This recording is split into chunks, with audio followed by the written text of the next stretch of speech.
विष्णु राष्ट्रभूषण तकर कलिप्रथम भूलोक भारतवर्ष जम्बूद्वीप आर भारत देश जय ओम भूप सदी पसंद नारायण देवता नमस्कार समर्पि हमें सूर्य नारायण देवता नमस्कार करते ना गुरु ऋग्वेद नमः ऋग्वेदम पूजा में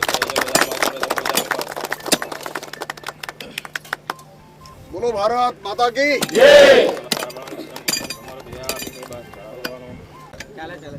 अनेन श्रीपदाय सदा मम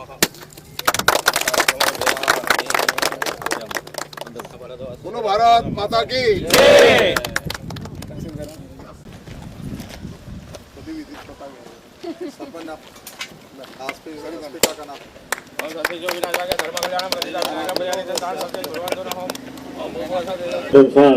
જે ભારત દેશથી લઈ અને ગુજરાત સરકાર દ્વારા માનનીય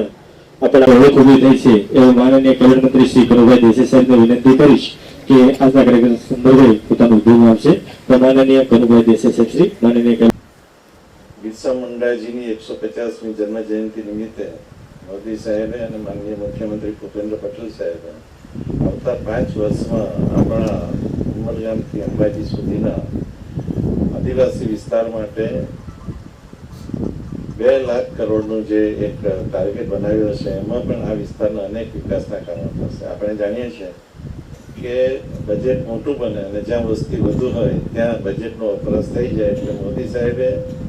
આદિજાતિ કલ્યાણ માટે આદિવાસી વિસ્તારના વિકાસ માટે જુદી વનબંધુ કલ્યાણ યોજના બનાવી અને એ વનબંધુ કલ્યાણ યોજનામાં જે બજેટ આવે છે એમાંથી જ આપણે સબસ્ટેશન, આ રોડ, આ બ્રિજ, શિક્ષણ, શાળાના ઝાડાઓ આ બધું બનાવવામાં આવે છે. એટલે વિકાસની જે ગતિ ભારતે પકડી છે અને ગુજરાતનો વિકાસ જોઈને સમગ્ર દેશે મોદી સાહેબને દેશના વડાપ્રધાન બનાવ્યા ત્યારથી આખા દેશમાં, આખી દુનિયામાં આપણો 11મો નંબર હતો અર્થતંત્રમાં. આજે આપણે 4થા સ્થાને આવી ગયા છે.